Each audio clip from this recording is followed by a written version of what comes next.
Livro 13º, capítulo 1. Invocação.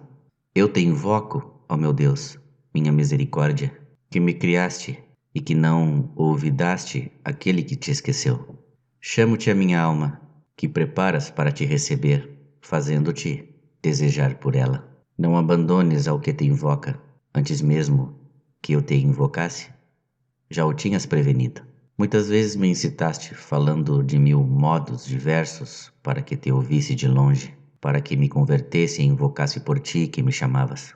Senhor, apagaste todos os meus delitos, para não ter de punir o que fizeram minhas iníquas mãos, e te antecipaste a meus atos meritórios, para me recompensar do que fizeram tuas mãos, que me criaram.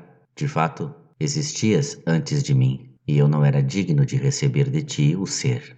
Contudo, eis que existo, graças à tua bondade que precedeu tudo o que sou e do que me fizeste. Não tinhas necessidade de mim. Eu não sou um bem que te possa ser útil, meu Senhor e meu Deus. Se estou a teu serviço, não é porque a ação te cansa ou porque teu poder, privado de meus serviços, diminua, nem porque meu culto seja para ti o que é a cultura para a terra, que sem ela ficaria estéril.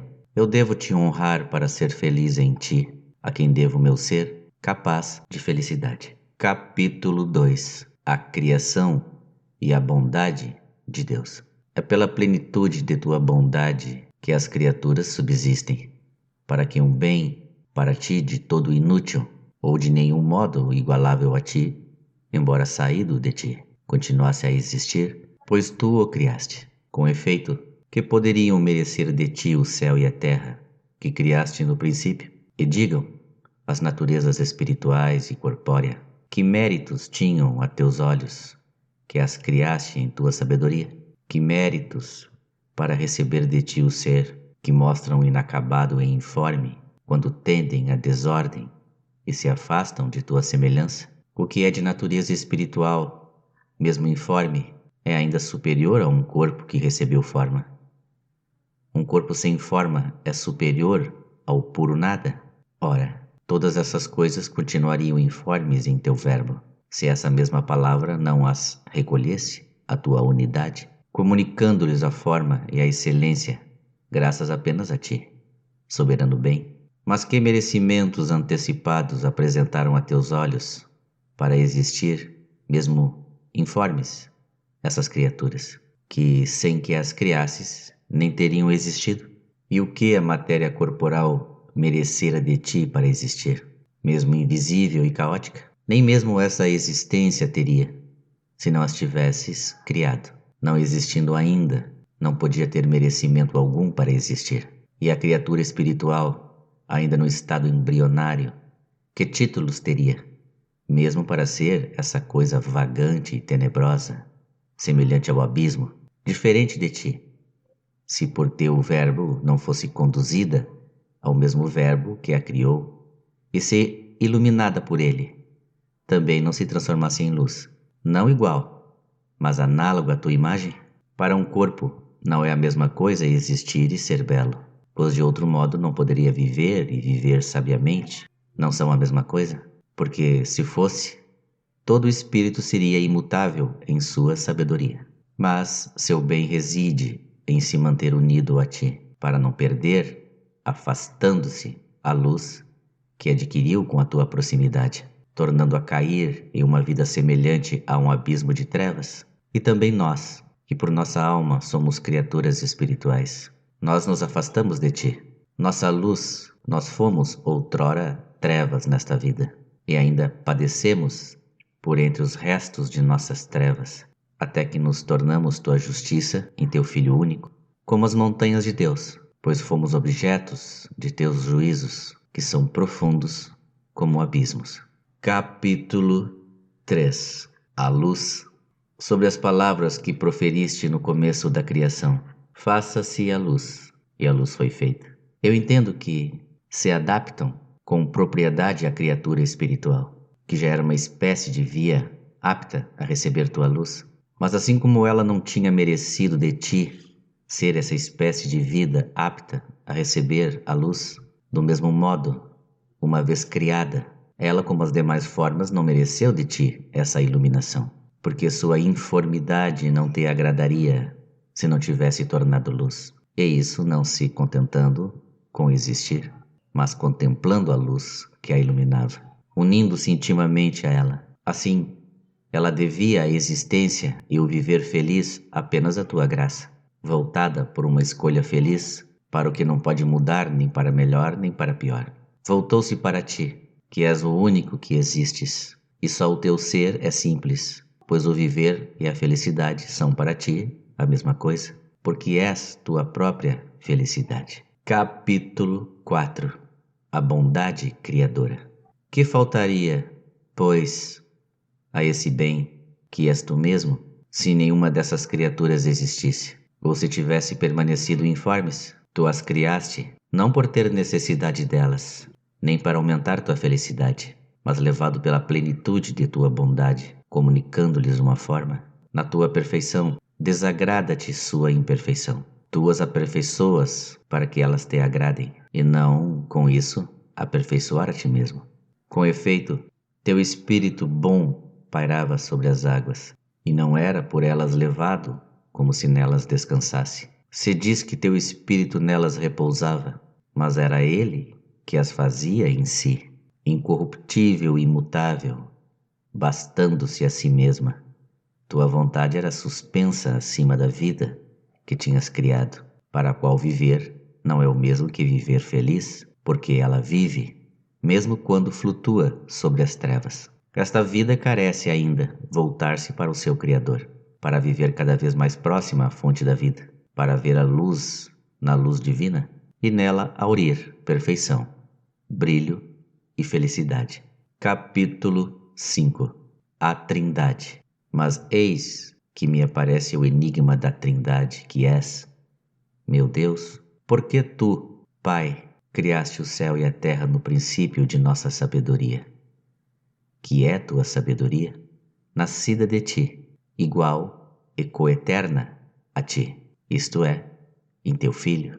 Já falei longamente do céu, da terra invisível e informe do abismo das trevas, onde a natureza espiritual errante e fluida permaneceria, tal se não se voltasse para aquele de quem toda a vida procede, para que, por meio de sua luz, se tornasse viva e bela. O céu do céu, criado mais tarde entre a água superior e a água inferior. Pelo vocábulo Deus, eu já entendia o Pai que criou essas coisas. Na palavra princípio, eu entendia o Filho, em quem ele as criou. E como eu acreditava na Trindade de meu Deus, eu a procurava em tuas santas palavras, e via em tuas escrituras que teu Espírito pairava sobre as águas. Eis tua Trindade, meu Deus, Pai, Filho, Espírito Santo, Criador de toda criatura. Capítulo 6. O Espírito sobre as águas. Mas, ó luz da verdade, aproximo de ti meu coração, para que ele não me ensine falsidades. Dissipa-lhes as trevas e dize-me, eu te suplico por nossa mãe, a caridade. Dize-me, por que só depois de ter nomeado o céu, a terra invisível e informe e as trevas sobre o abismo, por que só então é que as Escrituras falam de teu Espírito? Será porque convinha apresentá-lo assim, pairando sobre alguma coisa? E seria isso possível se não mencionasse primeiro sobre o que pairava? De fato, não era sobre o Pai nem sobre o Filho que ele pairava, e seria impróprio falar assim, se não pairasse sobre alguma coisa. Era, pois, necessário mencionar primeiro o elemento sobre o qual ele pairava, já que convinha falar dele apenas dizendo que pairava. Mas por que não convinha apresentá-lo, senão dizendo que pairava? Capítulo 7. As águas sem substância. Agora, quem o puder, com a inteligência, siga teu apóstolo, quando ele diz que tua caridade se difundiu em nossos corações pelo Espírito Santo, que nos foi dado, quando nos instrui sobre as coisas espirituais e nos indica o caminho excelso da caridade, e dobra o joelho diante de ti por nossa causa, mas que conheçamos a ciência altíssima da caridade de Cristo. e é porque era super-eminente, desde o princípio, que pairava sobre as águas. A quem e como falarei do peso da concupiscência que nos arrasta para um abismo profundo, e da caridade que nos eleva com a ajuda de teu Espírito, que pairava sobre as águas? A quem falar? Como falar? Nós submergimos e emergimos, mas não em abismos materiais. A metáfora é a um tempo correta e muito inexata. São nossas paixões, nossos amores, a impureza de nosso espírito que nos arrasta para baixo, sob o peso das preocupações.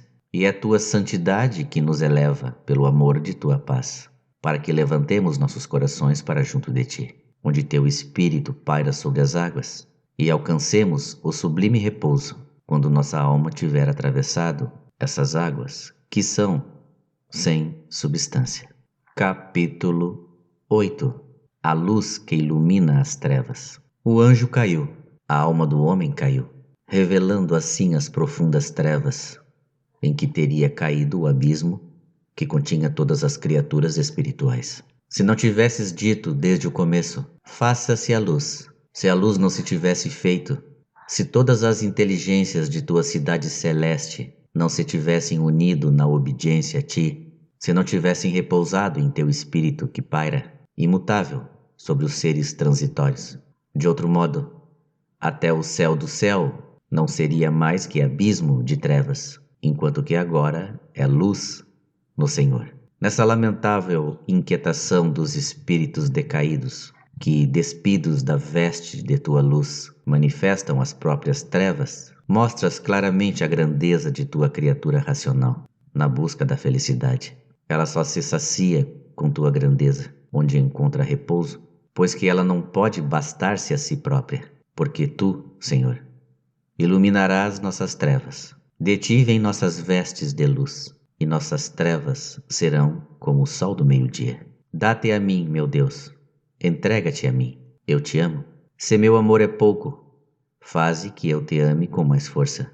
Não posso medir, não posso saber o que falta a meu amor para que seja suficiente para que minha vida corra para teus braços, e dali não saia antes de te esconder no segredo do teu rosto. Se isto reconheço, tudo me corre mal onde tu não estás, não somente à minha volta, mas até em mim mesmo, e toda a abundância que não é meu Deus, para não passar de indigência. Capítulo 9. O amor de Deus. Mas o Pai e o Filho não pairavam também sobre as águas? Se os imaginamos como um corpo pairando no espaço, isso não se pode aplicar nem mesmo ao Espírito Santo. Se, porém, entendermos por isso a excelência imutável da divindade acima de tudo o que é transitório, então o Pai, o Filho e o Espírito Santo pairavam igualmente sobre as águas. E por que só se menciona o Espírito Santo? Porque se menciona apenas a seu respeito um lugar onde estava, ele que, no entanto, não ocupa espaço. Também apenas dele se disse que era um dom de Deus, e é em teu dom que repousamos. É nele que gozamos de ti. Nosso repouso é nosso lugar. É para lá que o amor nos arrebata, e teu Espírito levanta nossa humildade para longe das portas da morte. A paz para nós reside na tua boa vontade. Os corpos tendem, por seu peso, para o lugar que lhes é próprio, mas um peso não tende só para baixo, tende para o lugar que lhe é próprio. O fogo sobe, a pedra cai, cada um é movido por seu peso e tende para seu justo lugar. O óleo, lançado à água, flutua, a água, lançada ao óleo, afunda. Ambos são impelidos por seu peso a procurarem o lugar que lhes é próprio. As coisas que não estão em seu lugar se agitam, mas quando o encontram, repousam. Meu peso é meu amor, para onde quer que eu vá. É ele quem me leva. Teu dom nos inflama e nos eleva. Ardemos e partimos. Subimos os degraus do coração e cantamos o cântico gradual. É o teu fogo benfazejo, que nos consome e nos eleva, enquanto subimos para a paz de Jerusalém Celeste. Regozijei-me ao ouvir essas palavras. Vamos para a casa do Senhor. Ali nos há de instalar tua boa vontade e não desejaremos nada mais do que permanecer ali eternamente. Capítulo 10. Os dons de Deus. Feliz a criatura que não conheceu outro estado. Seria, porém, diferente do que é, se apenas criada teu espírito, que paira sobre todas as coisas mutáveis, não a tivesse erguido com este apelo: fasta-te a luz. E a luz se fez. Em nós, o tempo em que éramos trevas distingue-se do tempo em que nos tornamos luz. Mas dessa criatura só se diz o que teria sido se não fosse iluminada. A Escritura fala dela como se tivesse sido flutuante e tenebrosa, para nos realçar a causa que a transformou, isto é, que a conduziu para a luz inextinguível, para que também fosse luz. Quem o puder, compreenda. Quem não o puder, que te peça a graça de o compreender. Porque importunam, como se fosse a luz que ilumina a todo homem que vem a este mundo. Capítulo 11. O homem é a Trindade. Quem é capaz de compreender a Trindade onipotente? E quem não fala dela, ainda que a não compreenda? Rara é a pessoa que, falando dela, sabe o que diz. Discute-se, disputa-se, mas ninguém sem paz interior contempla esta visão. Quisera que os homens refletissem sobre 3 coisas que têm dentro de si mesmos. Elas diferem muito da Trindade, e eu só as proponho para que as usem como exercício e experiência do pensamento, e com isso compreender como estão longe deste mistério. Eis as 3 coisas: ser, conhecer, querer. Porque existo, conheço, quero e vejo. Eu sou aquele que conhece e quer. Sei que existo e que quero existir e saber. Repare, quem puder, como nessas 3 coisas, a vida é indivisível, a unidade da vida, a unidade da inteligência, a unidade da essência. Veja a impossibilidade de distinguir elementos inseparáveis e, contudo, distintos. O homem está diante de si mesmo, que ele se examine. Veja e me responda. Contudo, por ter encontrado e reconhecido esta analogia, não julgue por isso ter compreendido a essência do ser imutável, que transcende tais movimentos da alma, que existe imutavelmente, conhece imutavelmente e quer imutavelmente. Mas é por causa de tais atributos que em Deus há a Trindade. Ou esses 3 atributos pertencem a cada pessoa divina, cada uma sendo assim una e trina? Ou ambas as coisas são admiravelmente reais? A Trindade, misteriosamente simples e múltipla, sendo para si mesma seu próprio fim infinito, pelo qual existe, se conhece e se basta imutavelmente na magnitude superabundante de sua unidade? Quem conceberá facilmente este mistério? Quem poderia explicá-lo? Quem, temerariamente, ousaria enunciá-lo de algum modo? Capítulo 12. A criação e a igreja. Ó minha fé, vai adiante em tua confissão. Dize a teu Senhor: Santo, Santo, Santo é o Senhor, meu Deus.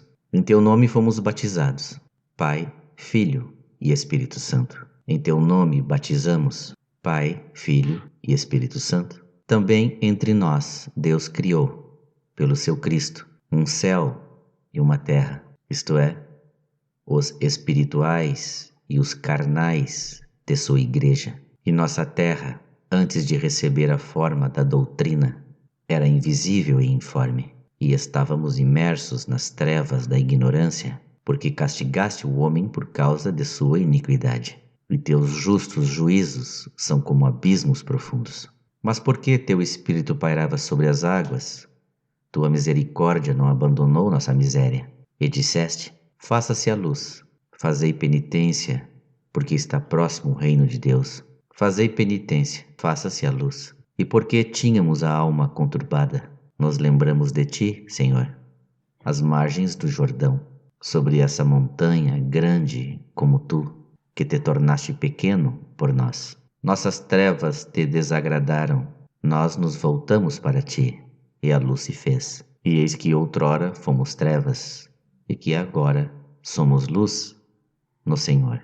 Capítulo 13. Nós e a luz. Contudo, somos luz apenas pela fé, e não por uma visão clara. É na esperança que fomos salvos, e a esperança que vê não é mais esperança. O abismo clama pelo abismo, mas é já pela voz de tuas cataratas. Não pude falar-vos como a homens espirituais, mas como às carnais. Quem assim fala, não julga ainda ter atingido sua meta, e esquecendo-se do que ficou para trás, avança para o que está vivo, como o servo tem sede de águas das fontes.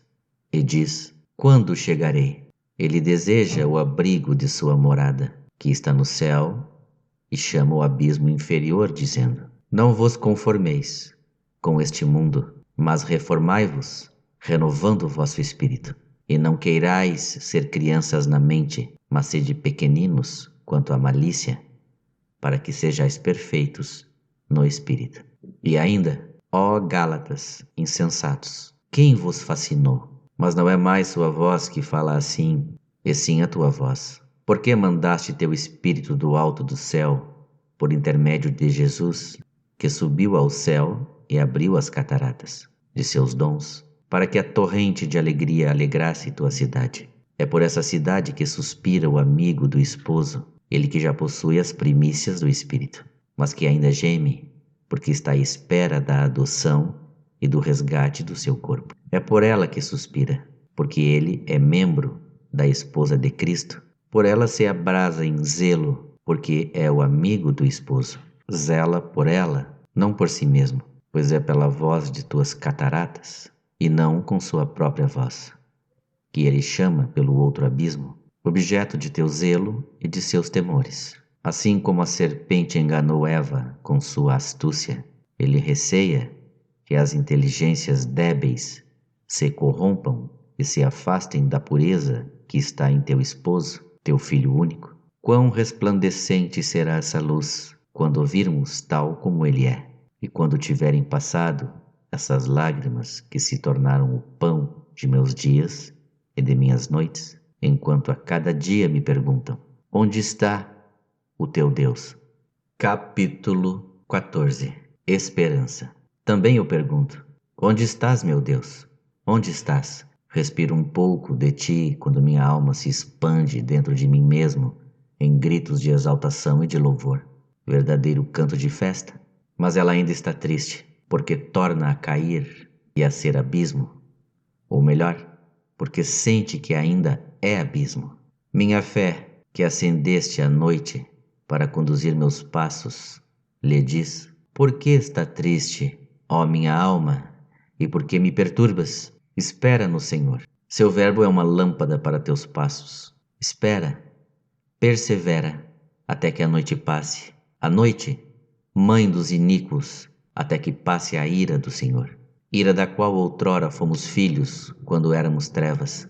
Dessas trevas ainda arrastamos os restos neste corpo morto pelo pecado, até que alvoreça o dia e se dissipem as sombras. Espera no Senhor. Desde amanhã estarei diante deles. Eu o contemplarei, eu o louvarei eternamente. Desde amanhã estarei diante dele e verei a salvação de minha face. Meu Deus, que vivificará nossos corpos mortais pelo seu Espírito, que habita em nós, misericordiosamente levado por sobre as águas tenebrosas de nossas almas. Por isso, em nossa peregrinação, recebemos dele o penhor de já sermos luz.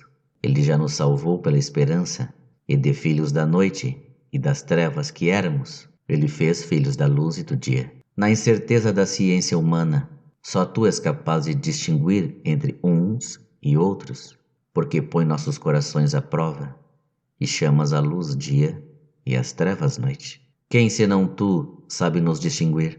E que temos nós que não o tenhamos recebido de ti? Nós, feitos vasos de honra, fomos feitos da mesma argila que serviu para fazer os vasos de ignomínia. Capítulo 15. Símbolos.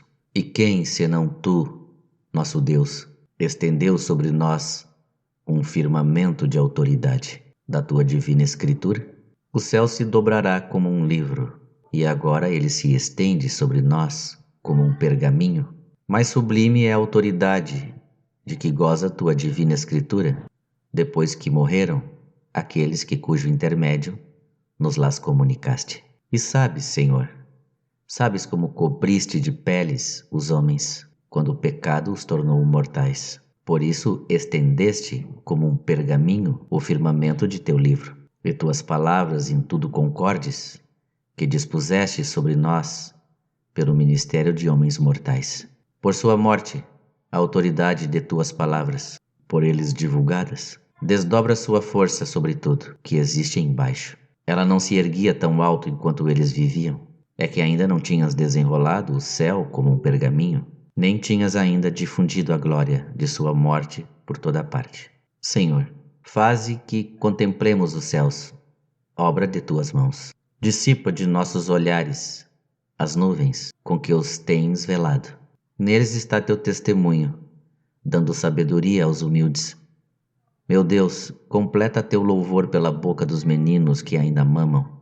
Não conhecemos outros livros que assim destruam a soberba e que abatam tão bem o inimigo que resiste a toda reconciliação contigo e defenda seus pecados?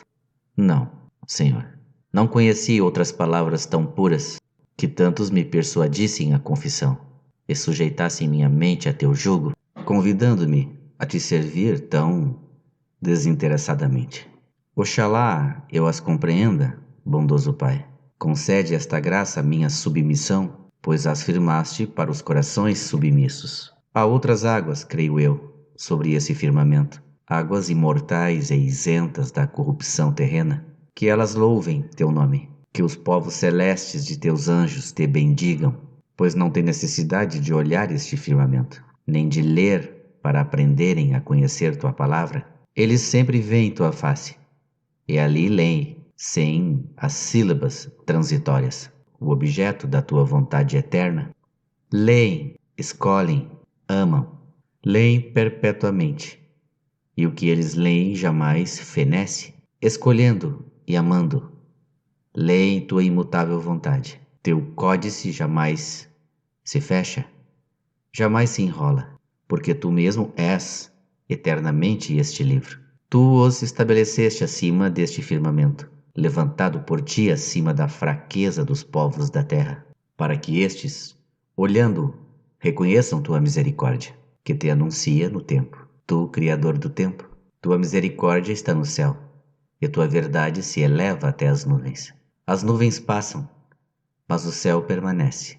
Os que pregam tua palavra passam para uma outra vida, mas tua escritura se estende sobre os povos até o fim dos séculos. O céu e a terra passarão, mas tuas palavras não passarão. O pergaminho será enrolado, e a erva sobre o qual se estendia passará com seu esplendor, mas a tua palavra permanecerá eternamente. Agora ela nos aparece no enigma das nuvens e através do espelho dos céus, e não como é na realidade, porque ainda não se manifestou o que havemos de ser, apesar de amados pelo teu Filho. Ele nos olhou através da tela da sua carne, e nos acariciou, e nos inflamou de amor, e corremos atrás de sua fragrância. Mas quando ele aparecer, seremos semelhantes a ele, porque o veremos tal como ele é. Vê-lo tal qual é será nossa felicidade, mas nós ainda não o podemos contemplar. Capítulo 16. Deus, fonte de luz. Assim como só tu existes plenamente, só tu possuis o conhecimento absoluto, imutável com efeito, és em teu ser, imutável em teu saber, imutável na tua vontade. Tua essência sabe e quer imutavelmente. Tua ciência é e quer imutavelmente. Tua vontade é e sabe imutavelmente. Não é justo a teus olhos que a luz imutável seja conhecida pelo ser mutável, que ela ilumina como ela se conhece a si própria. Por isso, minha alma é para ti como terra sem água, porque assim como não pode iluminar a si mesma, não se pode saciar por seus próprios meios, porque em ti está a fonte da vida, e graças à tua luz é que veremos a luz. Capítulo 17. As águas amargas. Quem reuniu em um só mar as águas amargas? Seu objetivo é o mesmo? Uma felicidade temporal, terrena, alvo de todas as suas ações a despeito da grande diversidade de cuidados que as agitam. Quem senão tu, Senhor, poderia dizer a estas águas que se reunissem em um só lugar, e a terra enxuta que aparecesse sedenta de ti? O mar é teu, pois tu o fizeste, e tuas mãos formaram a terra enxuta. Não é a amargura das vontades, mas a reunião das águas que chamamos de mar. Também refreias as paixões más das almas, e fixas os limites até onde permites que avancem as águas, para que suas ondas se quebrem sobre si mesmas, e assim crias o mar, submetido a teu poder universal. As almas sedentas de ti, que aparecem a teus olhos separadas do mar com outra finalidade, tu as regas com um orvalho vivo, misterioso e doce, para que a terra produza seu fruto, e a terra o produz ao teu comando. Ó Senhor, que és seu Deus, nossa alma germina obras de misericórdia, de acordo com sua condição.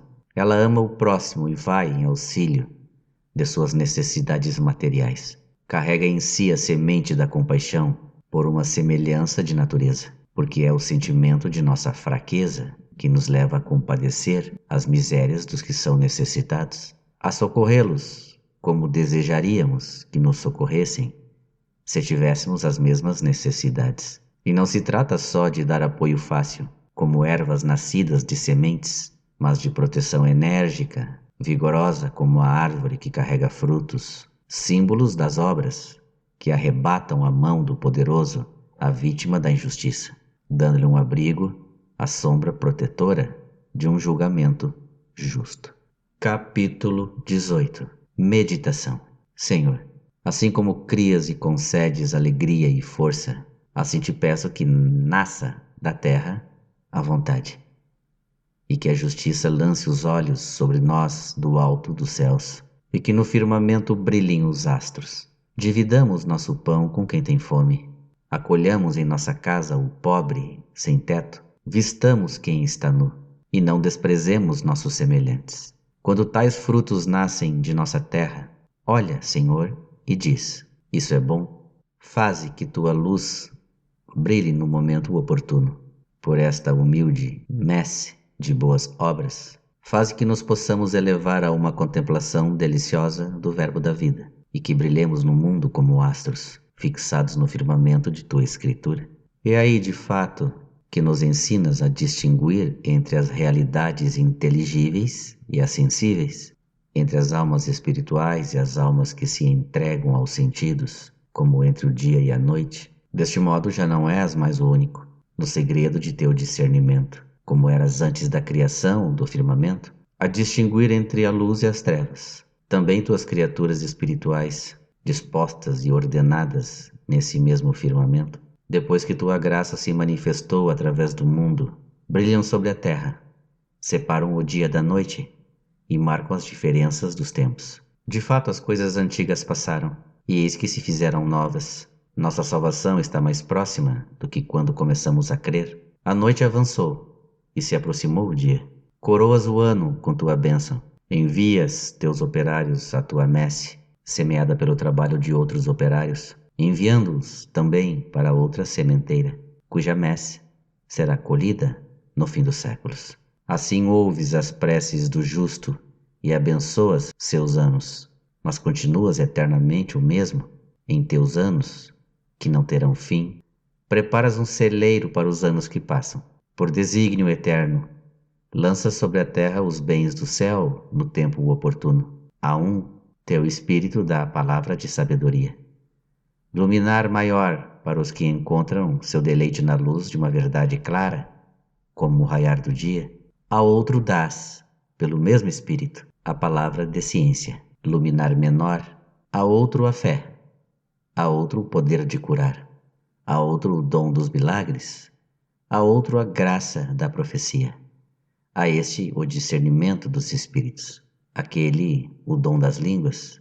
E todos esses dons são como estrelas, são obra de um só e mesmo Espírito, que reparte a cada um os seus dons como lhe agrada, e que faz aparecer tais astros para o bem comum. Mas a palavra de ciência, em que estão encerradas todos os mistérios, que variam com o tempo, como varia a lua, e os outros dons que mencionei, ao compará-los com as estrelas, diferem a tal ponto desse brilho de sabedoria de que goza o raiar do dia, que não passam de crepúsculo. Contudo, teus dons são necessários àqueles homens, a quem teu prudente servidor não pôde dirigir como a espirituais, mas como a carnais, ele que pregou a sabedoria entre os perfeitos. Quanto ao homem carnal, semelhante a um menino em Cristo, que só se alimenta de leite, que não se julgue abandonado em sua noite, que saiba contentar-se com a luz da lua e das estrelas, até que possa tomar alimento sólido e olhar para o sol. Eis o que nos ensinas em tua sabedoria, nosso Deus, em teu livro, que é teu firmamento, para que distingamos todas as coisas em contemplação admirável, embora ainda estejamos sob a lei dos sinais, dos tempos, dos dias e dos anos. Capítulo 19. Ainda a terra seca. Mas antes, lavai-vos, purificai-vos, arrancai a iniquidade de vossos corações e de meus olhos, para que apareça a terra seca. Aprendei a fazer o bem, sede justos para com o órfão e defendei a viúva, para que a terra produza a erva tenra e árvores cheias de frutos. Vinde e dialoguemos, diz o Senhor. E assim no firmamento do céu se acenderão luminares que brilharão por sobre a terra. Aquele rico perguntava ao bom mestre o que deveria fazer para ganhar a vida eterna. E o bom mestre, que é bom porque é Deus, e não o homem como o rico o considerava, lhe declarou: o que deseja conseguir a vida deve observar os mandamentos, afastar de si a amargura da malícia e da iniquidade, não matar, não cometer adultério, não roubar, não prestar falso testemunho, a fim de que se mostre a terra seca, geradora do respeito do pai e da mãe e do amor ao próximo. Tudo isto já fiz, diz o rico. De onde vêm, pois, tantos espinhos, se a terra é fértil? Vai, arranca os espessos emaranhados da avareza, vende teus bens, enriquece-te, dando tudo aos pobres, e possuirás um tesouro no céu. Segue o Senhor se queres ser perfeito. Junta-te aos que ele instrui nas palavras de sabedoria. Ele que sabe o que se deve dar ao dia e à noite. Também tu o saberás. E eles se tornarão para ti luminares no firmamento do céu. Mas isso não se realizará se ali não estiver teu coração. E teu coração não estará onde não estiver teu tesouro. Assim falou teu bom mestre, mas a terra estéril entristeceu e os espinhos sufocaram a palavra divina. Mas vós, geração escolhida, fracos aos olhos do mundo, que tudo deixaste para seguir o Senhor, caminhais após ele, confundi os fortes, segui-lo com vossos pés resplandecentes, e brilhai no firmamento para que os céus cantem suas glórias, distinguindo a luz dos perfeitos, que ainda não são semelhantes aos anjos, e as trevas dos pequenos, que ainda não perderam a esperança. Brilhai sobre toda a terra, que o dia resplandecente de sol transmita ao dia seguinte a palavra de sabedoria, e que a noite, iluminada pela lua, transmita à noite a palavra de ciência. A lua e as estrelas brilham na noite, mas a noite não as obscurece, porque são elas que iluminam a noite, de acordo com a sua capacidade. Como se Deus tivesse dito: façam-se luminares no firmamento. E logo se fez ouvir um ruído vindo do céu, semelhante ao de um vento violento, e foram vistas línguas de fogo, que se dividiram e se colocaram sobre cada um deles, e apareceram luminares do céu, que possuíam a palavra de vida. Correi por toda parte, chamas sagradas, fogos admiráveis. Vós sois a luz do mundo, e não estáis debaixo do alqueire. Aquele a quem vos unistes foi exaltado, e ele vos exaltou. Correi e dai-vos a conhecer a todas as nações. Capítulo 20. Os répteis e as aves. Que o mar também conceba e dê à luz tuas obras. Que as águas produzam répteis dotados de almas vivas. De fato, separando o precioso do vil, vós tornastes a boca de Deus, pela qual ele diz: produzam as águas, não a alma viva, filha da terra, mas répteis dotados de almas vivas, pássaros que voam sobre a terra. Assim como esses répteis, teus sacramentos, ó meu Deus, deslizaram, graças às obras de teus santos, por entre as ondas das tentações do século, para regenerarem os povos com teu nome, em teu batismo. Então se operaram grandes maravilhas, semelhantes a enormes cetáceos, e as palavras de teus mensageiros percorreram a terra, sob o firmamento de teu livro, que com tua autoridade deveria proteger seu voo para onde quer que fossem.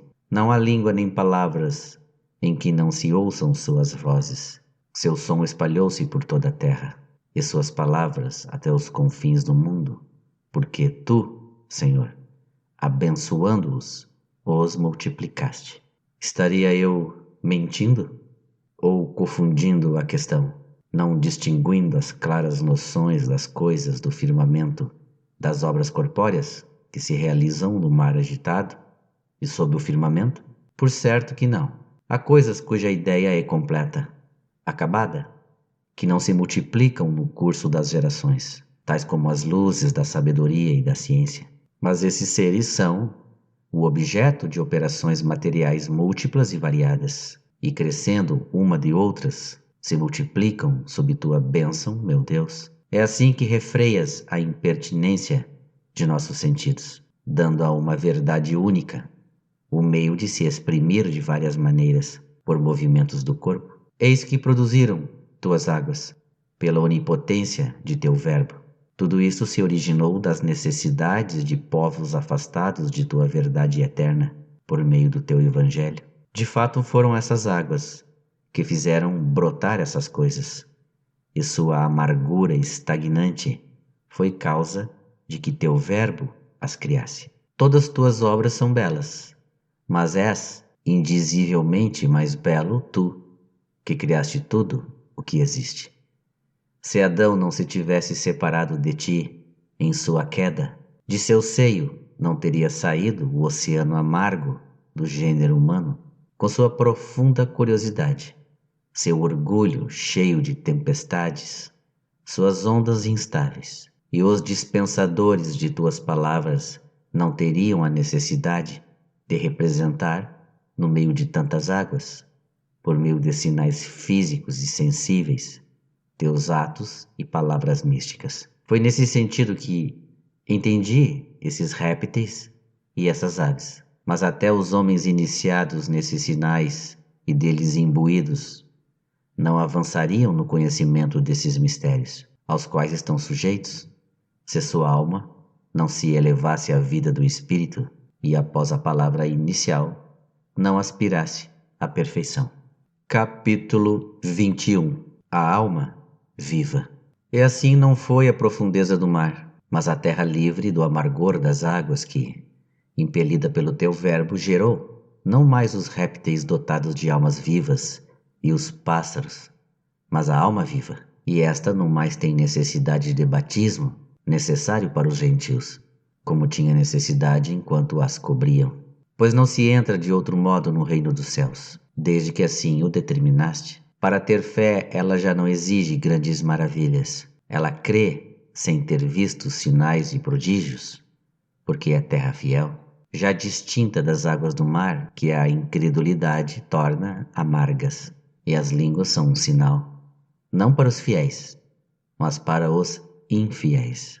A terra que estendeste acima das águas não tem necessidade dessa espécie de aves que as águas produziram por ordem de teu verbo.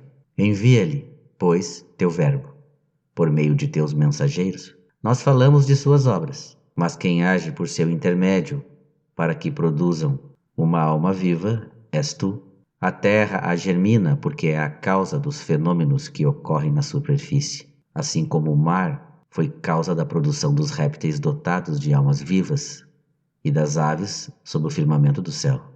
A terra já não necessita dessas criaturas, embora ela se alimente de peixes, pescados nas profundezas do mar, nessa mesa que preparaste na presença dos crentes, porque eles foram pescados nas profundezas do mar para alimentar a terra árida. Também as aves, ainda que nascidas no mar, multiplicam-se sobre a terra. As primeiras gerações evangélicas foram motivadas pela incredulidade dos homens, mas também fiéis nela encontram diariamente copiosas exortações e bênçãos. Todavia, a alma viva extrai da terra sua origem, porque somente aos fiéis é meritório abster-se de amar este mundo, para que sua alma viva por ti, essa alma que estava morta quando vivia em delícias mortíferas. Ó Senhor, só tu fazes as delícias de um coração puro.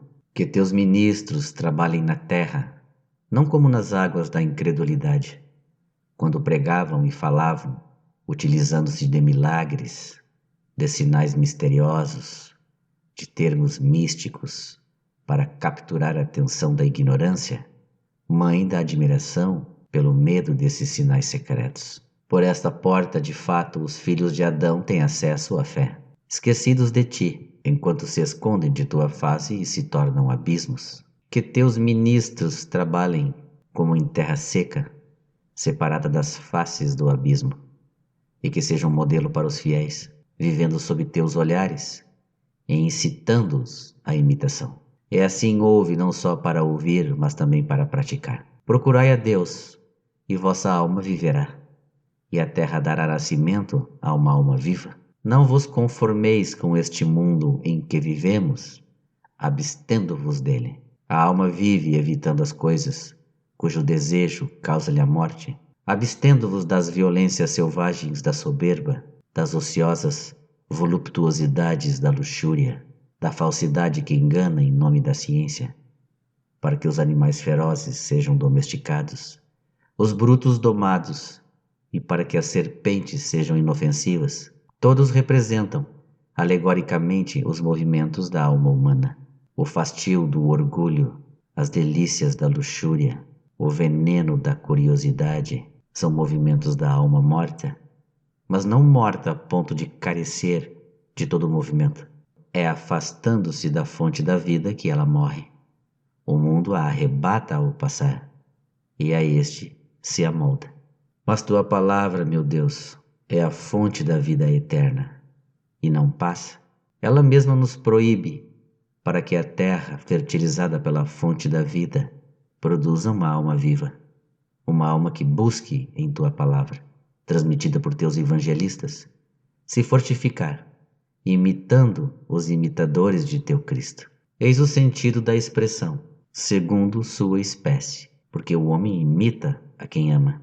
Sede como eu, diz o apóstolo, porque sou como vós. Assim haverá na alma viva apenas fera sem maldade, agindo com doçura, pois nos deste este mandamento: fazei vossas obras com mansidão, e sereis amados por todos. Também os animais domésticos serão bons. Se comerem, não sofrerão a fastio, e se não comerem, não terão fome. As serpentes, tornando-se boas, serão incapazes de causar danos, mas continuarão astutas e cautelosas. Não investigarão a natureza temporal, senão na medida necessária para compreender e contemplar a eternidade através das coisas criadas. Esses animais, as paixões, obedecem à razão. Quando refreados em seus caminhos mortais, vivem e se tornam bons. Capítulo 22. Sentido místico da criação do homem.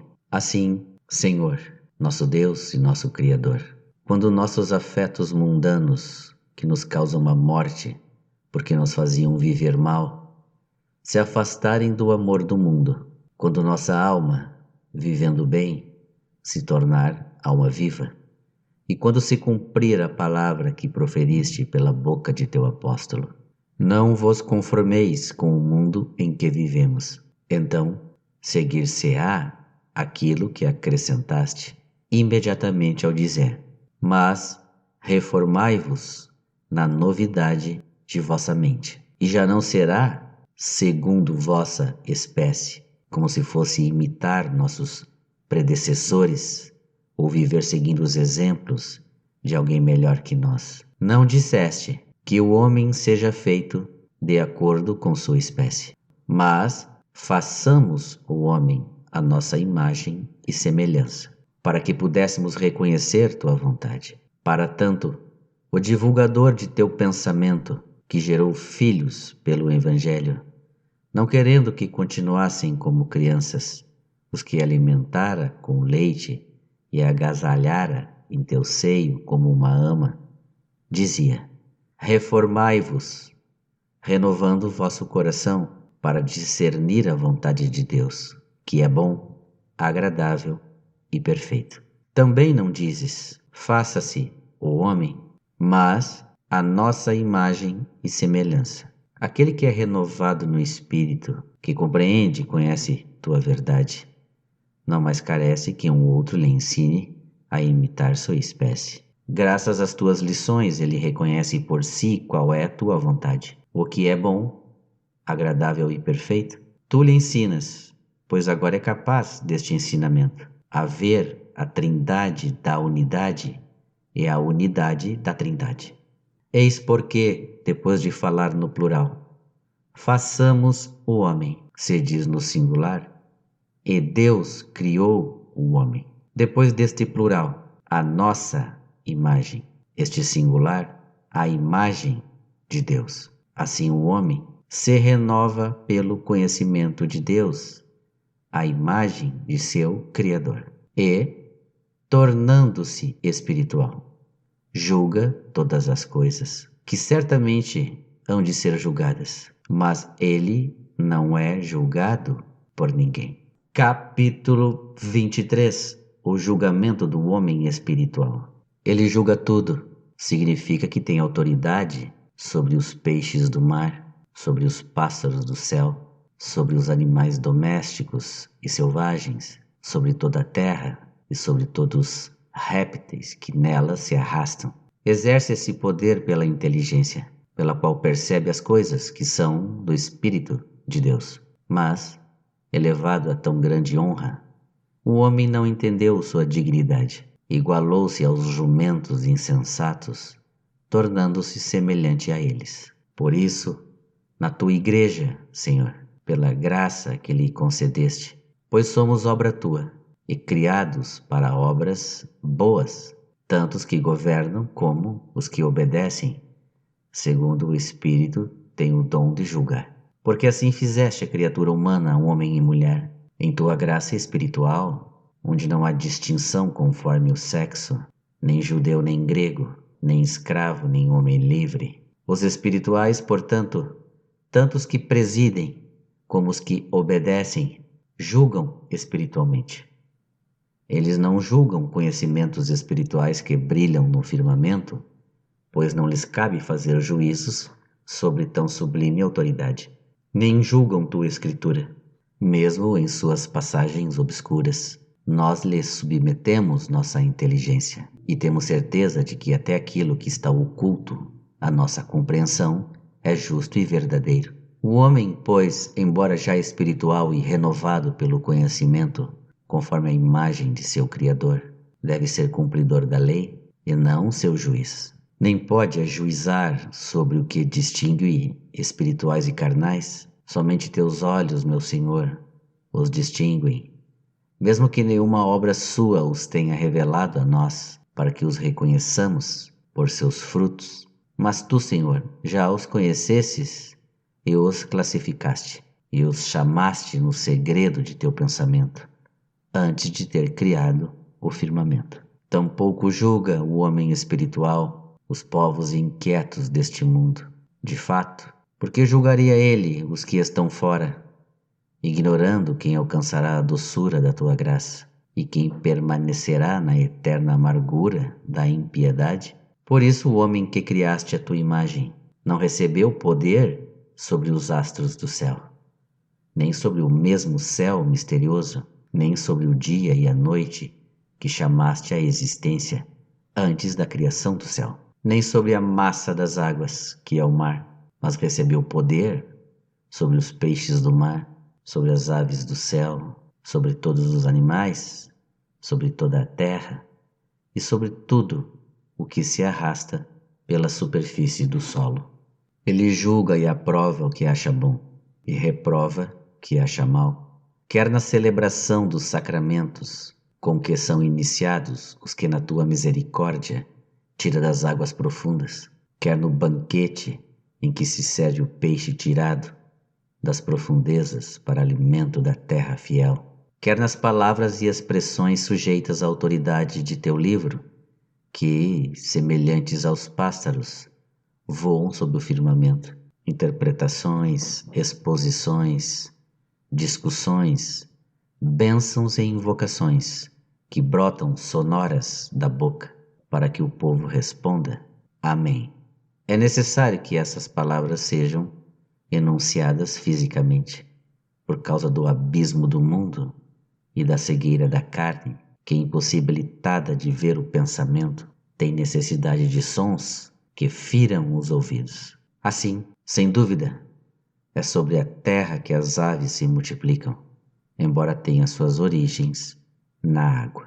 O homem espiritual julga também, aprovando o que acha correto e reprovando o que é vicioso nas obras e nos costumes dos fiéis. Julga das suas esmolas, comparáveis aos frutos da terra. Ele julga a alma viva pelas paixões domadas pela castidade, os jejuns e pelos pensamentos piedosos, na medida em que essas coisas se manifestam aos sentidos do corpo.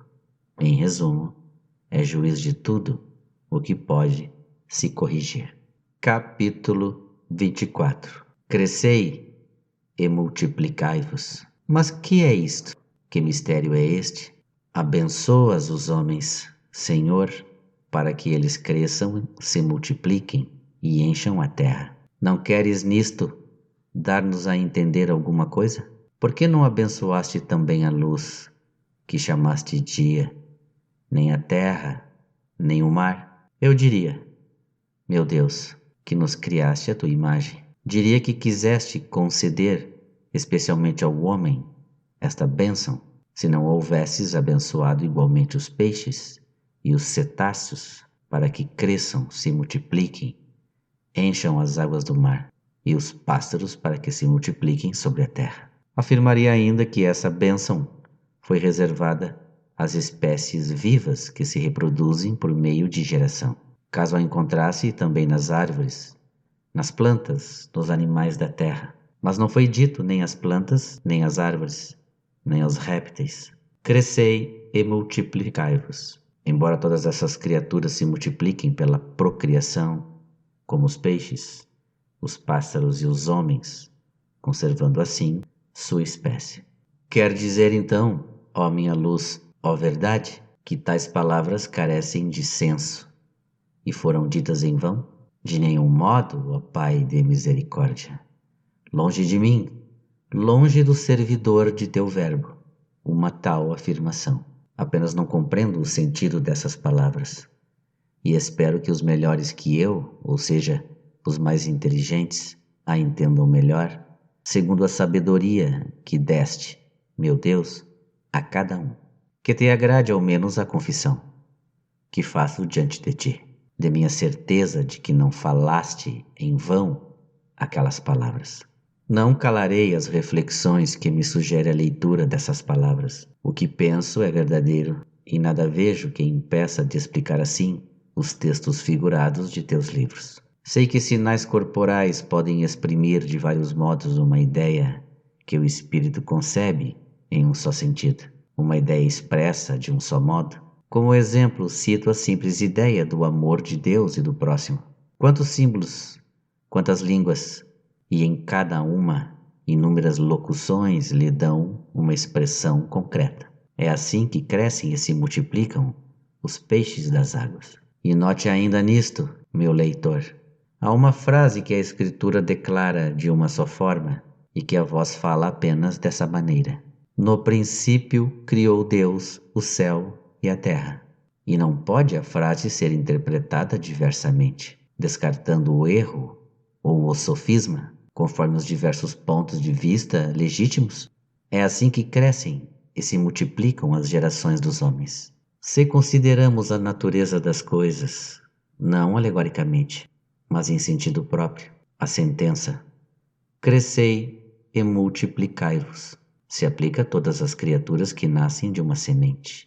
Se, ao contrário, a interpretamos em sentido figurado, como penso que foi a intenção da Escritura, que não limita inutilmente essa bênção aos peixes e aos homens, encontramos então multidões de criaturas espirituais e temporais, como no céu e na terra, de almas justas e injustas, como na luz e nas trevas, de escritores sagrados que nos anunciaram a lei, como no firmamento estabelecido entre as águas, na sociedade amargurada dos povos, como no mar, no zelo das almas piedosas, como em terra enxuta, nas obras de misericórdia praticadas nesta vida, como nas plantas que nascem de semente e nas árvores frutíferas, nos dons espirituais concedidos para o bem de todos, como nos luminares do céu, nas paixões dominadas pela temperança, como na alma viva.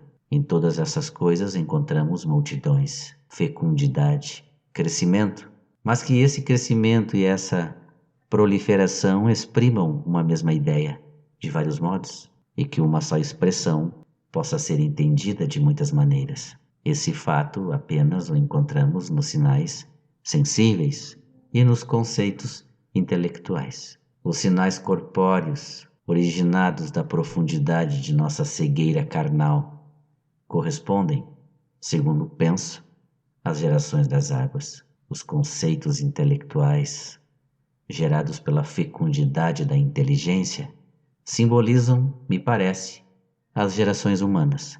E é por isso, Senhor, creio que disseste tanto às águas como aos homens: crescei e multiplicai-vos. Nessa bênção, penso que nos deste a faculdade, o poder de formular de várias maneiras uma única ideia e de compreender também de muitas maneiras uma expressão única, mas obscura.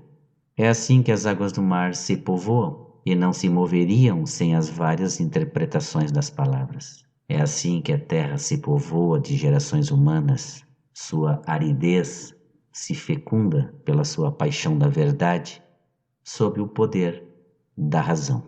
Capítulo 25. Os frutos da terra. Quero ainda dizer, Senhor meu Deus, o que me inspiram as palavras que seguem da tua Escritura. E o farei sem medo, porque direi a verdade, pois não vem de ti, por acaso, a inspiração do que queres que eu diga? Não creio que eu possa dizer a verdade se tu não me inspirares, pois tu és a própria verdade, e todo homem é mentiroso. Por isto, quem mente fala do que é seu. Logo, para falar a verdade, só falarei o que me inspiras.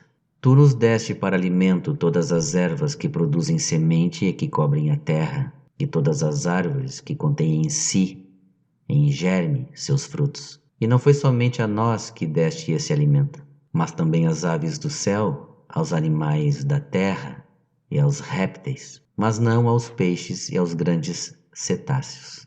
Dizíamos que esses frutos da terra significam e representam alegoricamente as obras de misericórdia que a terra fecunda produz para as necessidades desta vida. Era semelhante a uma terra assim o piedoso Onesíforo, cuja casa recebeu a graça de tua misericórdia, porque muitas vezes assistira a teu Paulo sem se envergonhar por suas cadeias. É o mesmo que fizeram os irmãos que, de Macedônia, lhe forneceram o que lhe era necessário, produzindo também abundante fruto. E contudo, o apóstolo se queixa de certa árvore que não lhe tinham dado fruto devido, quando escreve: Em minha primeira defesa, ninguém me assistiu, todos me abandonaram. Que isto não lhe seja imputado. Tais frutos são divinos, e nós lhe devemos exemplos de todas as virtudes, e também lhe devemos os frutos, como a pássaros do céu, por causa das bênçãos que distribuem abundantemente sobre a terra, pois sua voz se fez ouvir por toda a terra.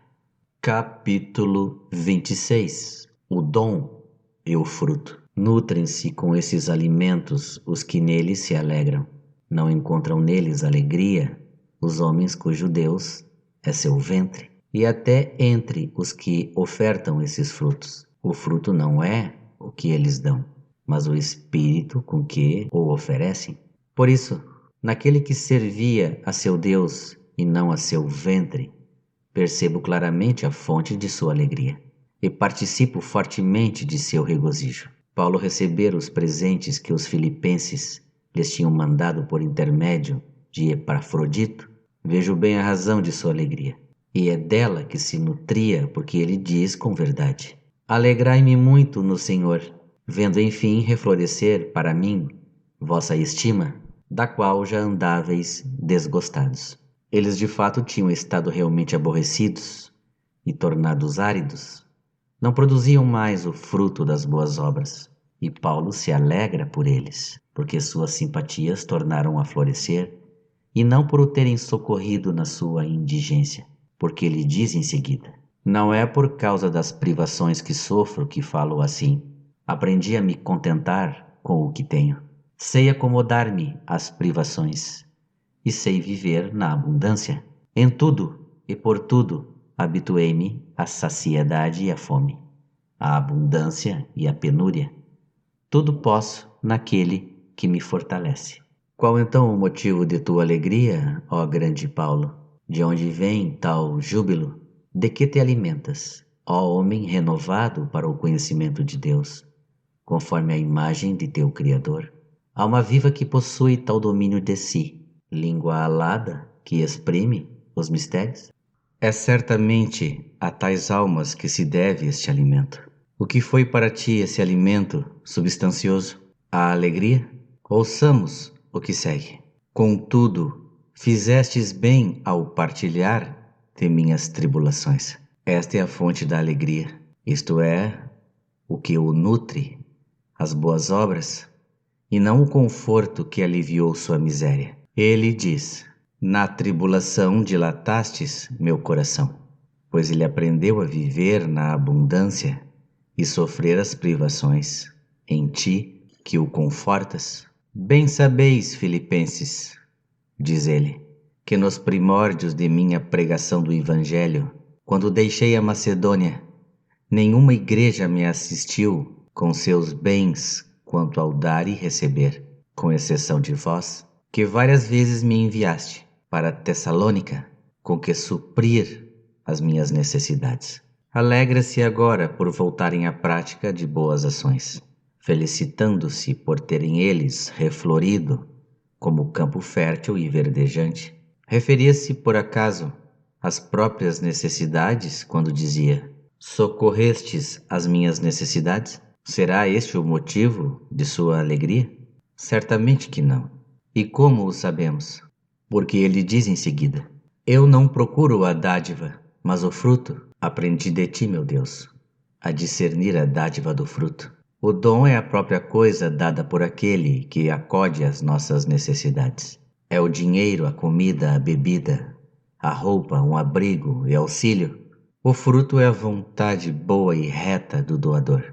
O bom mestre não se limita a dizer: aquele que receber um profeta, mas acrescenta: aquele que receber um justo, mas acrescenta: na qualidade de justo. E assim aquele receberá a recompensa do profeta, e o outro, a do justo. Ele não diz apenas: aquele que der um copo de água fresca a um de meus pequeninos, mas acrescenta: na qualidade de discípulo. E prossegue: na verdade vos digo, este não ficará sem recompensa. Dom é receber o profeta, receber o justo, dar um copo de água fresca a um discípulo. Fruto é fazer isso em consideração de sua qualidade de profeta, de justo, de discípulo. É com este fruto que Elias era alimentado pela viúva. Ela sabia que alimentava um homem de Deus, e é por isso que o fazia. Os alimentos, porém, que lhes eram levados pelo corvo não passavam de dom. E não era o Elias interior, mas o Elias exterior que recebia esse alimento, o que poderia morrer se lhe faltasse esse alimento. Capítulo 27. Peixes e cetáceos. Por isso, Senhor, direi diante de ti a verdade. Por vezes, ignorantes e infiéis que, para serem iniciados e conquistados para a fé, precisam desses rituais de iniciação e de milagres mirabolantes, simbolizados, a meu ver, pelos peixes e pelos cetáceos. Acolhem teus servos e os socorrem, ou os auxiliam nas necessidades da vida presente, sem saber por que o fazem, nem em vista de que devem agir. Desse modo, nem aqueles os alimentam, nem estes são alimentados por eles, pois os primeiros não são movidos por vontade santa e reta, e os segundos não se alegram com os dons recebidos, não descobrindo neles fruto algum. Ora, a alma só se alimenta com o que lhe traz alegria. É esta a razão pela qual os peixes e os cetáceos se nutrem de alimentos que a terra só pode produzir depois de separados e purificados de amargura das águas do mar. Capítulo 28. A bondade da criação. Viste, meu Deus, que tudo que criaste te pareceu excelente. Também nós vemos tua criação, e ela nos parece excelente. Para cada espécie de obra criada, disseste, faça-se. E quando elas se fizeram, viste que eram boas. 7 vezes está escrito, eu as contei, que viste a excelência de tua obra, e na 8ª vez contemplaste toda a criação.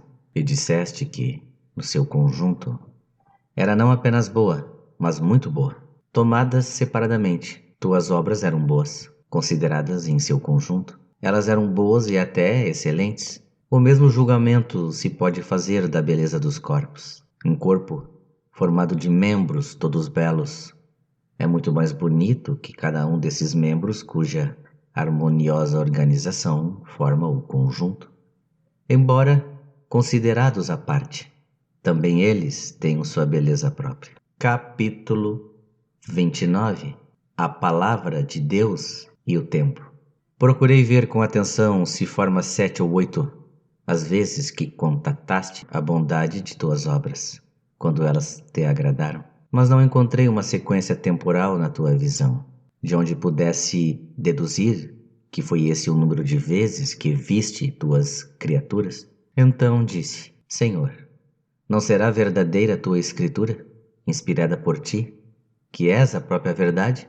Por que então me dizes que tua visão das coisas não está sujeita ao tempo, enquanto tua escritura me diz que dia por dia viste a bondade de tuas obras? E calculei quantas vezes o fizeste. A isto me respondes, porque és meu Deus, falando com voz forte no ouvido interior de teu servo. Rompendo minha surdez, me exclamas, ó homem, o que minha escritura diz, isto digo eu. Mas ela fala no tempo, enquanto este não atinge o meu verbo, que permanece em mim, eterno como eu. Assim, o que vês por meu espírito, sou eu quem o vê. O que dizes por meu espírito, sou eu quem o diz. Mas o que vês no tempo, eu não vejo no tempo. E o que dizes no tempo, eu não digo no tempo. Capítulo 30. Erro dos maniqueus. Ouvi, Senhor, meu Deus, tua voz, e recolhi em meu coração uma gota de doçura de tua verdade. Compreendi que há uns aos quais tuas obras desagradam. Eles sustentam que muitas delas fizeste constrangido pela necessidade, como a estrutura dos céus, a ordem dos astros.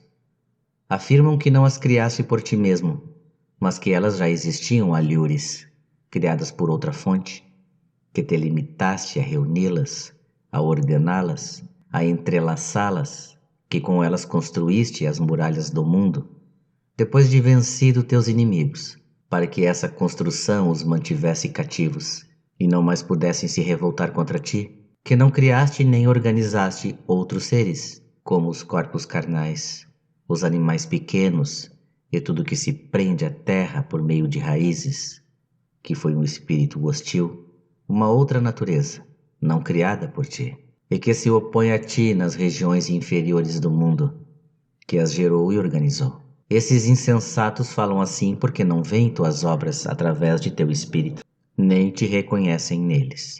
Capítulo 31. A luz do Espírito Divino. O oposto sucede aos que veem tuas obras através de teu espírito, pois és tu quem as vê neles. Portanto, quando veem que elas são boas, tu também vês essa bondade. Em tudo que lhe agrada por tua causa, tu és que nos agradas. E o que nos agrada através de teu espírito é em nós que te agrada. Com efeito, quem dentre os homens sabe das coisas do homem, senão o espírito do homem que nele habita?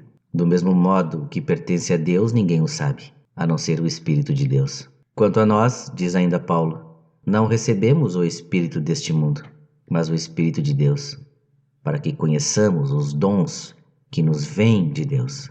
E isso me fez perguntar, posto que certamente ninguém sabe das coisas de Deus, com exceção do Espírito de Deus, como então nós conhecemos os dons que nos vêm de Deus? Eis a resposta que recebi. As coisas que sabemos por seu Espírito, ninguém as sabe a não ser o Espírito de Deus. É, pois, justo que foi dito aos que falavam, inspirados pelo Espírito de Deus: não sois vós os que falais, e aos que obtêm seu saber do Espírito de Deus, não sois vós os que sabeis.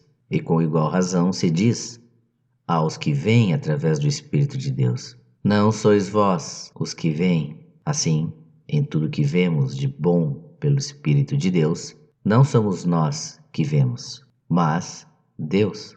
Por isso, uma coisa é julgar mal o que é bom, como fazem aqueles de quem falei acima, e outra coisa é o homem ver o que é bom. Todavia, muitos amam tua criação porque é boa, mas não te amam nessa criação, e por isso preferem gozar dela que de ti.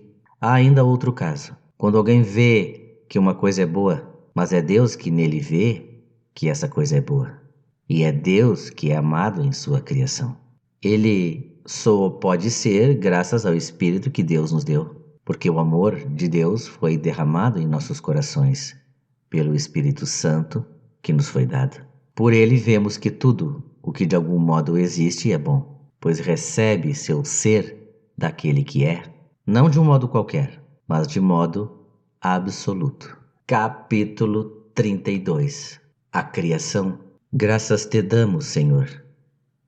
Vemos o céu e a terra, isto é, a parte superior e inferior do mundo material, assim como a criação espiritual e material, e como adorno dessas partes que se compõem, o conjunto do universo e o conjunto de toda a criação, vemos a luz que foi criada e separada pelas trevas. Vemos o firmamento do céu, tanto que está situado entre as águas espirituais superiores e as águas materiais inferiores, como ainda esses espaços de ar, chamados também de céu, onde volitam as aves do céu entre as águas que se evolam em vapores e nas noites serenas se condensam em orvalho, e as que correm pesadas sobre a terra. Vemos a beleza das águas reunidas nas planícies do mar, e a terra enxuta, ora nua, ora tomando forma visível e ordenada, mãe das plantas e das árvores. Vemos os luminares do céu brilhando acima de nós, o sol bastar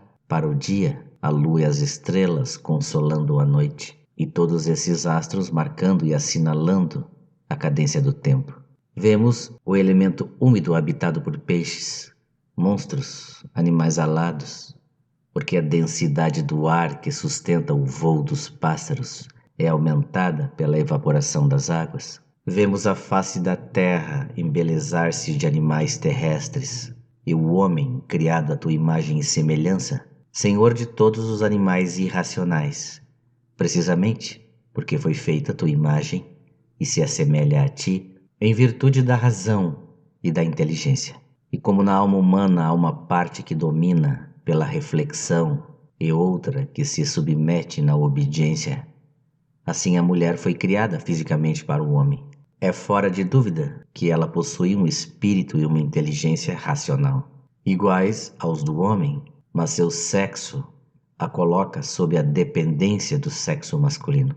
É desse modo que o desejo, o princípio da ação, se submete à razão, que concebe a arte do agir retamente. Eis o que vemos, e que cada uma dessas coisas, tomadas por si, são boas, e que todas, em seu conjunto, são muito boas. Capítulo 33. A matéria e a forma. Que tuas obras te louvem para que te amemos, que nós te amemos para que tuas obras te louvem. Elas têm seu princípio e fim no tempo, seu nascimento e morte, seu progresso e decadência, sua beleza e sua imperfeição. Elas têm, portanto, sucessivamente sua manhã e sua noite, umas ocultas, outras manifestamente. Foram feitas por ti do nada, não de tua substância, nem de nenhuma substância estranha ou inferior a ti, mas de matéria concriada, isto é, criada por ti ao mesmo tempo em que lhe deste forma, sem nenhum intervalo de tempo. Sem dúvida a matéria do céu e da terra é uma coisa, e sua forma é outra. A matéria tua a fizeste do nada, a forma tu a tiraste da matéria informe. Contudo, criaste uma e outra, a um só tempo, de maneira que entre a matéria e a forma não houvesse nenhum intervalo de tempo. Capítulo 34. Alegoria da criação. Também meditei sobre o significado simbólico da ordem pela qual se fez tua criação e da ordem pela qual a Escritura relata. Vimos que tuas obras, consideradas cada uma em si, são boas, e em seu conjunto, muito boas. Em teu Verbo, em teu Filho único, vimos o céu e a terra, a cabeça e o corpo da Igreja, predestinadas antes de todos os tempos, quando ainda não havia nem manhã nem tarde. Depois começaste a executar no tempo que predestinaste antes do tempo, a fim de revelar teus desígnios ocultos e de dar ordem às nossas desordens, porque pesavam sobre nós nossos pecados, e nós perdíamos longe de ti em voragens de trevas. Teu Espírito misericordioso pairava sobre nós, para nos socorrer no momento oportuno. Justificaste os ímpios, tu os separaste dos pecadores e confirmaste a autoridade de teu livro entre os superiores, que te eram dóceis, e os inferiores, para que a eles se submetessem. Reuniste em um corpo único, de mesmas aspirações, a sociedade dos infiéis, para que aparecesse o zelo dos fiéis, fecundo em obras de misericórdia, e distribuindo aos pobres os bens da terra para adquirir os do céu. Acendeste então os luzeiros no firmamento, teus santos que possuem a palavra de vida e brilham pela sublime autoridade dos seus dons espirituais. Depois, para difundir a fé entre as nações idólatras, fizeste com que a matéria visível dos sacramentos, os milagres bem perceptíveis, e determinaste as vozes das palavras sagradas, conforme ao firmamento de teu livro, pelas quais seriam abençoados teus fiéis. Formaste depois a alma viva dos fiéis, pela disciplina das paixões, bem ordenadas e pelo vigor da continência. Por fim, renovaste a alma, que não estava sujeita senão a ti, e que não tinha mais necessidade de nenhuma autoridade humana para imitar a tua imagem e semelhança. Submeteste, como a mulher ao homem, a atividade racional ao poder da inteligência. Quiseste que a teus ministros, que são necessários ao progresso dos fiéis nesta vida, que esses mesmos fiéis propiciassem o necessário para suas necessidades temporais, obras valiosas de caridade, cujos frutos colherão no futuro. Vemos todas essas coisas, e todas são muito boas, porque tu as contemplas em nós, tu que nos deste o Espírito, para que por ele pudéssemos vê-las e amar-te nelas. Capítulo 35. Prece. Senhor Deus, tu que nos deste tudo, concede-nos a paz do repouso, a paz do sábado, a paz do acaso, De fato, esta formosíssima ordem de coisas muito boas passará quando atingir o termo de seu destino, e terá sua tarde como teve seu amanhecer. Capítulo 36. O repouso de Deus. O sétimo dia, porém, não tem crepúsculo, não entardece, porque o santificaste, para que se prolongue eternamente. E o repouso de teu sétimo dia, depois de ter criado tantas e tão boas obras, embora sem te causar fadiga, a palavra de tua Escritura nos anuncia que também nós, depois de nossos trabalhos, que são bons porque assim nos o concedeste, encontraremos o repouso em ti, no sábado da vida eterna. Capítulo 37. O repouso da alma. Então também repousarás em nós, como hoje opera em nós, e o repouso de que gozaremos será teu, como as obras que fazemos são tuas. Mas tu, Senhor, sempre estás ativo e sempre estás em repouso. Tu não vês o tempo, não ages no tempo, nem repousas no tempo. Todavia, concede-nos que vejamos no tempo, fazes o próprio tempo e o repouso, além do tempo. Capítulo 38. O descanso de Deus. Vemos, portanto, as tuas criaturas, porque elas existem, mas elas existem porque tu as vês. Olhando à nossa volta, vemos que elas existem, em nosso íntimo, vemos que são boas, mas tu já as viste feitas, quando e onde viste que deviam ser feitas. Agora somos inclinados a praticar o bem, depois que nosso coração concebeu essa ideia em teu espírito. Outrora, estávamos inclinados ao mal, desertando de ti. Tu, porém, ó Deus, único bem, nunca cessaste de nos fazer o bem. Por tua graça, algumas de nossas obras são boas, mas não são eternas. Esperamos, depois de realizá-las, repousar em tua grande santificação. Mas tu, que não precisas de nenhum outro bem, estás sempre em repouso, porque és teu próprio repouso. Que homem poderá dar ao homem a compreensão desta verdade? Que anjo a outro anjo? Que anjo ao homem? É a ti que devemos pedir, e em ti é que a devemos buscar. É a tua porta que devemos bater, e somente assim receberemos, somente assim encontraremos, somente assim se nos abrirá tua porta. Bem, pessoal, chegamos ao final do livro As Confissões de Santo Agostinho, que por sinal achei excelente. Inclusive até me chamou muita atenção ao ele fazer a citação ali, que inclusive está na Bíblia, né? Em relação às águas embaixo e acima do firmamento. Certas coisas sempre estiveram ali escritas, né? E o homem, dentro de um determinado momento, tentou nos afastar delas. Homens maus, da verdade. Mas enfim, peço que curtam, se inscrevam. Até o próximo vídeo. Um abraço a todos e fiquem com Deus.